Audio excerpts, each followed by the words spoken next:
इस आवासीय कार्यालय में आज की इस प्रेस वार्ता में वह विश्वास था इनको, चूंकि सरकार के पास बहुमत के स्पष्ट आंकड़े थे, बावजूद इसके पलामू जिले से एकमात्र हुसैनाबाद के विधायक थे जिन्होंने सरकार को सबसे पहले समर्थन की घोषणा की थी। इस विश्वास के साथ कि हुसैनाबाद को जिला बनाया जाएगा।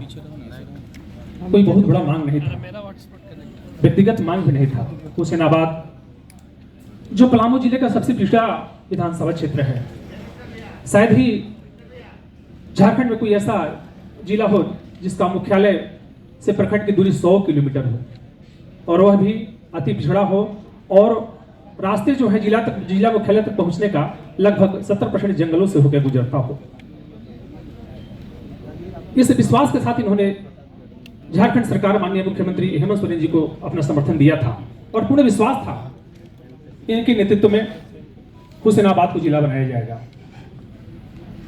लेकिन बहुत दुख के साथ कहना पड़ रहा है, अंदर से बहुत तकलीफ है हम सबों को कि हमारे नेता जिस विश्वास के साथ माननीय मुख्यमंत्री का साथ दिए थे और जो उम्मीद लगाए थे, वह तो पूरा होना अलग की बात थी। यह सरकार हर मुद्दे पर फेल रही, और झारखंड में शायद मैंने पहली बार ऐसा मुख्यमंत्री देखा हो जो अपने ही विधायकों को छलने का काम किया हो और अपने क्षेत्र में, उनके क्षेत्र में उनको कमजोर करने का काम किया हो। आज हमारे क्षेत्र में कई प्रखंड बिना बीडीओ, बिना प्रखंड विकास पदाधिकारी के चल रहे हैं। अभी पलामू में माननीय मुख्यमंत्री का दौरा था, उन्होंने कहा कि विकास की गंगा बह रही है। जरा आप बताएं कि गरीब कल्याणकारी योजनाओं को लागू कराने के लिए प्रखंडों में प्रखंडीय कुछ माध्यम होता है, और जिसमें प्रखंड में प्रखंड विकास पदाधिकारी नहीं हो, बाल विकास परियोजना पदाधिकारी नहीं हो, अंचल पदाधिकारी नहीं हो, उस प्रखंडों में गरीब कल्याणकारी योजनाओं को संचालित कौन करेगा और कैसे करेगा, और कैसे विकास को मूर्त रूप दिया जाएगा। महीनों से यह पद खाली है, प्रभार के भरोसे चल रहा है। और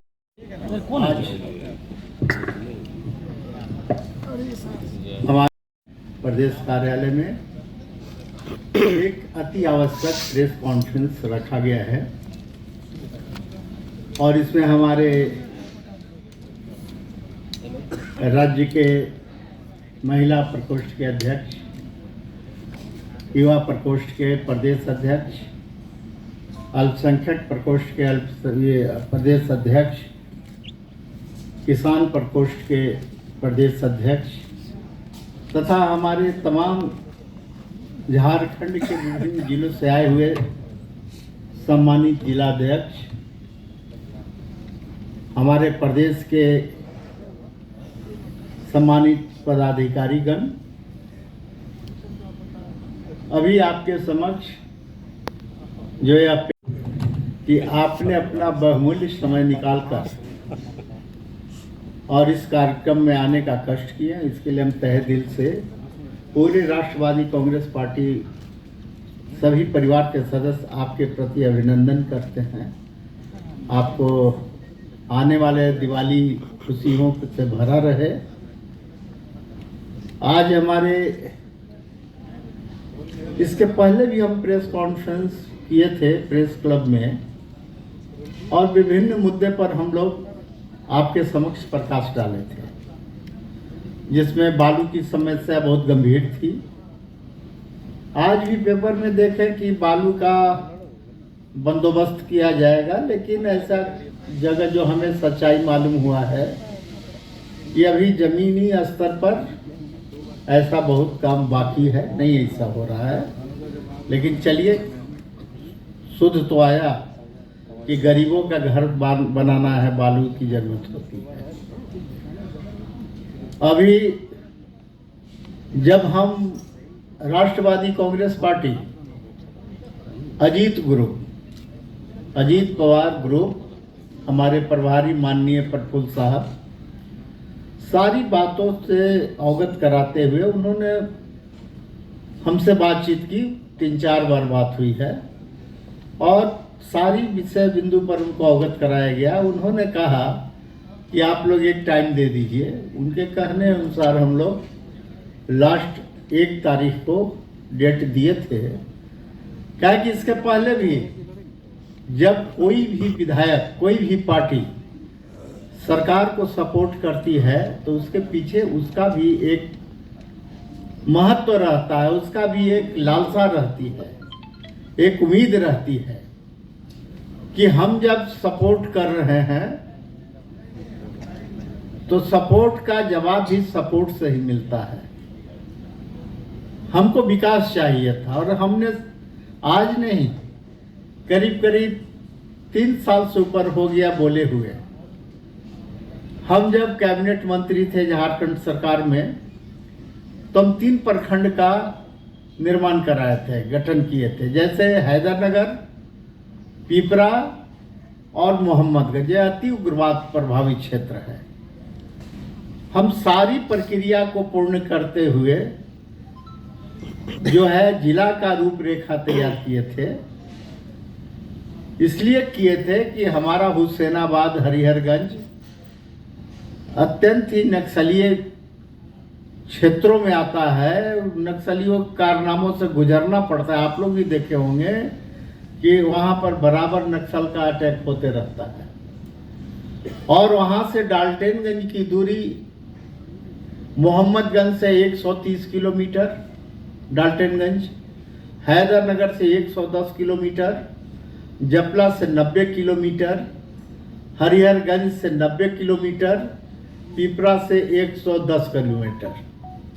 अब आप सोचिए कि जो अत्यंत कठिन विधानसभा है, यहाँ पर काफ़ी कठिनाइयों जंगलों से होकर आना पड़ता है। और राज्य की स्थिति क्या है ये आप लोग वाकिफ हैं।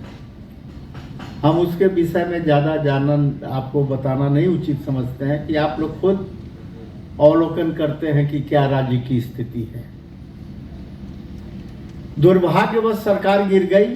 अगर 5-6 महीना और रुक जाता तो हुसैनाबाद को हम जिला बना दिए थे, सारी प्रक्रिया पूर्ण कर दिए थे। 9 प्रखंड और 2 अनुमंडल मिलाकर हम सब प्रक्रिया पूरा करके स्टेट में दिए थे, लेकिन सरकार गिर गई। यह दुर्भाग्य की बात है, लेकिन एक उम्मीद के साथ हम आगे बढ़े कि नहीं, हम सपोर्ट कर रहे हैं यूपीए को तो हमको भी इसका परिणाम मिलेगा। और यहाँ पर जो है हमारा जो जिला का बहुत दिनों से मांग है, पूरे क्षेत्र के लोगों का मांग है, वह पूरा होगा। हमें याद है कि 7 मार्च 2021 हमारे आदरणीय उस समय के राष्ट्रीय अध्यक्ष शरद पवार जी आए थे और जनता उनसे एक ही मांग की थी कि हुसैनाबाद को जिला घोषित करवा दीजिए। सारी प्रक्रिया स्टेट में आ गई है और वो बोले भी थे कि हम बहुत जल्दी इसको 3-4 महीना के अंदर जिला घोषित करवा देंगे। सारी आपकी हम फाइल देखे हैं और यह जिला बनने लायक है। लेकिन आज 2021 से आज हो गया 2023, साल का अंत कह रहे हैं। हम लोग बार बार वो भी कहे हैं, शरद पवार जी भी बोले थे कि जिला कर दीजिए माननीय मुख्यमंत्री जी से। कुछ लोग बोलते हैं कि जिला का मांग आपने बोला नहीं। मैं उन्हें याद दिलाना चाहता हूं कि राष्ट्रवादी कांग्रेस पार्टी सच्चाई की राजनीति करती है और करते रहेगी। हमने जिला का मांग आज 3 साल 4 साल पहले ही बोल चुके हैं, अब चिट्ठी दे चुके हैं। हेमंत बाबू को, सीएम साहब को चिट्ठी भी गई है, पवार साहब फोन से भी बोले हैं, लेकिन अभी तक अब कोई उम्मीद नहीं। हम 1 तारीख लास्ट डेट 31 तक दिए थे और जब हमारा पूरा नहीं हुआ और जिला से भी जितने लोग हमारे अध्यक्ष आए हैं, सभी का काम रहता है जिला में विकास के लिए जाते हैं तो उन लोगों को कोई तरजीह नहीं दिया जाता है, निराशा हाथ लगती है। वो लोग भी बहुत उम्मीद से हैं कि हम सपोर्टिंग कर रहे हैं, हमारा पार्टी सपोर्ट कर रहा है, हमारा बात सुना जाएगा। कोई वो अपना मतलब से नहीं बोलते थे, जिला के विकास के लिए बोलते थे। लेकिन दुर्भाग्य कि किसी भी व्यक्ति का, अध्यक्ष का, चाहे पदाधिकारी का बातों को गंभीरता से नहीं लिया गया। लाचार होकर हम लोग डिसीजन किए, पार्टी में डिसीजन किए कि नहीं, हमारी मांग को इन्होंने गंभीरता से ध्यान नहीं दिया और इस पर कोई भी पहल नहीं किए। इसलिए लाचार होकर 1 तारीख को हम पहले भी बोल चुके थे कि हम पार्टी से यूपीए से सपोर्ट वापस ले लेंगे। और आज आपको बताते हुए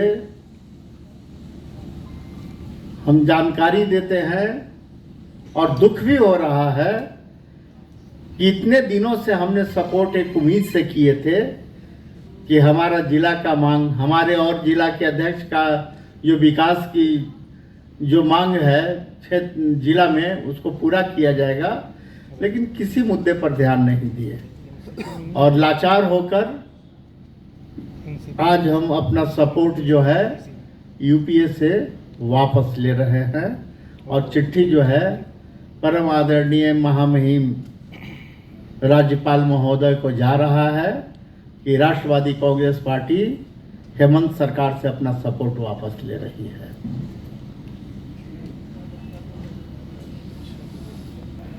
और भी मुद्दा बहुत गंभीर उठाए थे। हमारे क्षेत्र में जाइए, देखिए मोटेशन के नाम पर लूट हो रहा है। डेली भाई भाई वहां पर लड़ रहे हैं। हमारा 5 प्रखंड हरिहरगंज, पिपरा, हुसैनाबाद, हैदरनगर, मोहम्मदगंज में आज तक मोटेशन का काम नहीं हुआ और इसके चलते वहां आपस में सब परिवार लड़ते हैं। विधानसभा में आपको याद होगा, अगर विधानसभा का न्यूज कोई भी हमारे भाई बंधु नोट करते होंगे, तो हमने जबरदस्त रूप से इसका मांग उठाए थे। सरकार तरफ से बराबर आश्वासन मिला कि स्टाफ की कमी है, 1-2 महीने के अंदर इसको हम सब कंप्लीट करा देंगे। आज तक नहीं हुआ। बालू में गरीबों को ऊपर FIR किया गया। बहुत ऐसा मुद्दा है, अब हम क्या भी कर सकते हैं, लेकिन जो आप मांग की बात कर रहे हैं, बहुत पहले से मेरा मांग है। आप तो दौरे गए और समर्थन दे दिया। आपकी समर्थन की तो जरूरत है ही नहीं उनको। एक मिनट। जो नेता कह रहे हैं वह सरासर गलत बोल रहे हैं। हमसे सपोर्ट मांगने के लिए गाड़ी से गए थे नेता यहाँ से यूपीए के और आग्रह किए कि अपना लिखित रूप से सपोर्ट हमको दीजिए। हमारे पास रांची में भी आया था खबर कि सपोर्ट का चिट्ठी दे दीजिए। ऐसा बात नहीं है, इसलिए हम गलत इल्ज़ाम लगाने वाले को यही कहेंगे कि सच्चाई की राजनीति किया करें। देखिए, इसमें एक चीज मैं क्लैरिफाई करूंगा। जिन्होंने ये बात बोला है उनको खुद नॉलेज नहीं है कि मुख्यमंत्री जी और विधायक जी से क्या बात हुई आपस में। जिस दिन मुख्यमंत्री जी इस चीज को बोलेंगे कि सपोर्ट नहीं मांगा गया था, तब हम उनको डिटेल में अच्छे से जवाब दे देंगे बाय प्रूफ की क्या मांगा गया था। नहीं, अब उन्होंने बोला नहीं है। अब जो जिन्होंने बोला है वो उस समय थे ही नहीं जब कॉन्वर्सेशन हुआ है। और अहंकार में अगर वो बोले हैं तो आज सरकार की ये हाल अहंकार ही में हुई है ना। आज एरोगेंसी के चलते सरकार का ये हाल हो जाएगा, 2024 में उनको रिजल्ट दिख जाएगा। अच्छा, एनसीपी का इतना जनाधार है क्या जो असर पड़ेगा? मान लीजिए कि 81 विधानसभा सीट है, आप ये बताइए कि आपके हटने से क्या असर पड़ेगा और कहाँ असर पड़ेगा? सबसे बड़ा असर तो आपके सामने ही है कि पलामू में इनके एक भी विधायक नहीं है। कल माननीय मुख्यमंत्री जी गए थे, कोई विधायक था भी नहीं, ना कोई जिला परिषद का था। जो मेन थे कल पलामू से नाराज, मतलब उस मीटिंग में नहीं थे। और ये बताइए कि उस पलामू में 5 विधानसभा सीट है जिसमें 4 बीजेपी था, हम अकेले एक यूपीए के विधायक थे। और अगर हम भी इनसे समर्थन वापस ले रहे हैं तो पलामू में तो ये 0 हो गया। और एनसीपी का हर जगह अपना वोट बैंक है और इसका इनको परिणाम, जो इनका अहंकार हो गया है, इसका परिणाम इनको 2024 में दिखेगा। पलामू में तो आज 0 हो गए। कम से कम हम थे ना, आज तो हम भी नहीं रहे। यही दिखा रहा है लोकप्रियता सरकार की बढ़नी चाहिए, इनकी लोकप्रियता घट रही है। एनसीपी के टूट के बाद जिस गुट में आप गए हैं वो बीजेपी के साथ है। अभी आप मुद्दों की बात कर रहे हैं कि हम जिला बनाने की मांग कर रहे हैं या बालू या और भी चीजों को लेकर जो है हम समर्थन वापस ले रहे हैं, लेकिन तो आप ऑलरेडी जो है जिस गुट में वो बीजेपी के। कोई आदमी कहीं पर कार्यरत है और वहां के सिस्टम को जब वो पसंद नहीं आता और दूसरे सिस्टम में जाता है, तो जब तक वो कार्यरत था उसका सैलरी नहीं मिलता है क्या? मिलता है ना, अगर जॉब चेंज भी होता है तो। हमने अपना पगार मांगा है, हमने मांगा है कि आपको हमने 4 साल समर्थन दिया और आपसे हमने जिला मांगा था, तो आप हमें वो जनता का चीज है। 100 किलोमीटर जनता को जाना पड़ रहा है, ये सरकार को दिख नहीं रहा है क्या? इनसे हमने मंत्रालय मांगा, इनसे हमने बोर्ड मांगा, इनसे हमने कोई ये की, उसकी ये चापलूसी की? यही दिक्कत है, जो इस सरकार में चापलूसी करता है उसका सुना जाता है, और जो नहीं करता है उसका यही हाल है। जेएमएम के लोग तो ये भी बोलते हैं कि ईडी का भी खौफ चल रहा है, ईडी के चलते भी लोग पाला बदल रहे हैं। किसका खौफ चल रहा है? ईडी का, ईडी किसको, मतलब किसको खौफ है ईडी का? नेता जो देश भर में इधर से उधर हो रहे हैं, जैसे अभी जो महाराष्ट्र में आपके एनसीपी टूट के हुआ, तो उसका ईडी का डर बताया जा रहा है। नहीं, ये ईडी बनाया किसके द्वारा गया था? ईडी बनाया, हम लोग के ऊपर हिंदुस्तान का पहला ईडी का केस हुआ था। हमारा खौफ है क्या? आप बताइए ना, ईडी बनाया किसने था? कांग्रेस ने ना। हम लोग कॉपरेट जब कर रहे हैं आज से 15 साल 16 साल केस में, ये 5 महीना में लोगों को हड़बड़ी क्यों हो जा रहा है? आपके लिए लॉ है, आपके लिए अदालत है, जब हम कंप्लेन कर ही नहीं रहे। ईडी क्या बीजेपी के समय बनाया गया है?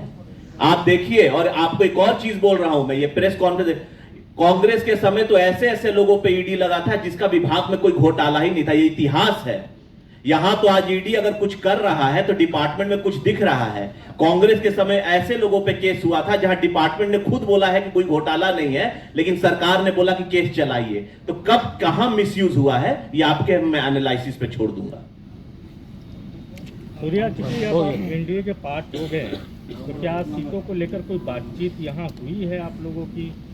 नहीं, देखिए, इस पर बात हो रही है हमारे शीर्ष नेतृत्व से। हम लोगों ने एक बात, अभी एक हमें महाआंदोलन भी करना है, अभी चुनाव चल रहे हैं 5 प्रदेश के, तो एक बार हम लोग बैठेंगे दिल्ली में हमारे शीर्ष नेताओं के साथ, प्रफुल्ल पटेल जी, अजीत पवार जी और एनडीए के भी, तो फिर हम लोग इसका रूपरेखा तय करेंगे कि अब इस सरकार को कैसे घेरना है, क्योंकि ये सरकार तो बात ऐसे सुनती ही नहीं है। तो आंदोलन ही के माध्यम से हम लोग आगे बढ़ेंगे। और हमें बहुत ही ज्यादा हमें दुख है कि जो इशू डेवलपमेंट से भी रिलेटेड है, अगर उसको भी आप इग्नोर कर रहे हैं तो आप किस तरह की जनता की सरकार है? यहाँ बस खाना पूर्ति की जा रही है, कोई मुझे वैसा इसमें ये नहीं दिख रहा है। सूर्या जी, आपने ये कह दिया चुनाव, अभी बहुत समय बीत चुके हैं, आप लोग कह रहे हैं कि 3 साल से मैं मुद्दा उठा, तो आपको भी इसी बात का डर था कि अब आपको चुनाव में जाना है, इसलिए आप अब हुसैनाबाद को लेकर इतना ज्यादा गंभीर हो गए? अब तक आपको सिर्फ उम्मीद थी सरकार के साथ।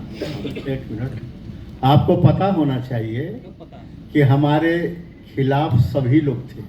जब हम चुनाव लड़ रहे थे तो आरजेडी हमारे अगेंस्ट में लड़ा, इसके अलावा बसपा लड़ा, इसके अलावा और भी पार्टी जितने थी सभी, कांग्रेस भी लड़ा है, सब लोग मिलकर लड़ा। उस समय एनसीपी से हम ही लड़े हैं और हम 12,000 वोट से आरजेडी को हरा के आए हैं। अगर जनता सर्वोपरि होता है, कोई डर की बात नहीं है। हुसैनाबाद में जाकर आज भी आप पता लगा लीजिए कि हुसैनाबाद के इतिहास में हम लोग का क्या वैल्यू है। काम करना चाहिए, जनता आपके साथ रहेगा। एज ए हम उस समय जब उतना प्रभाव भी नहीं था, निर्दलीय लड़े और हम दोनों बार जीते हैं। 2005 में भी जीते हैं, उस समय भी हम हराए थे आरजेडी को, और 2019 में भी हम 12,000 लगभग वोट से हराए हैं। और इसलिए हम हुसैनाबाद की जनता पर विश्वास करते हैं। कमलेश जी, आप ही कह रहे थे कि एकदम अंतिम चरण में था जिला गठन, उसके बाद जो चुनाव हुए उसमें आप हार गए, तो लोग तो यही सोचे ना कि आप नहीं किया और इस बार भी फिर चुनाव आ रहा है। ऐसी कोई बात नहीं है। हार, राजनीति में हार और जीत अपना होता है, लेकिन काम करने का, विकास करने का अपना तरीका है। और हमें गर्व है हुसैनाबाद और हरिहरगंज विधानसभा क्षेत्र का कि घर घर जनता हमको लाइक करती है हमारे काम की बदौलत। और अविनाश जी, आपने एक चीज पूछा था, उसको मैं थोड़ा सा क्लैरिफाई कर देता हूं कि आपको डर लग रहा है कि अब जनता, बिल्कुल डर लग रहा है। डर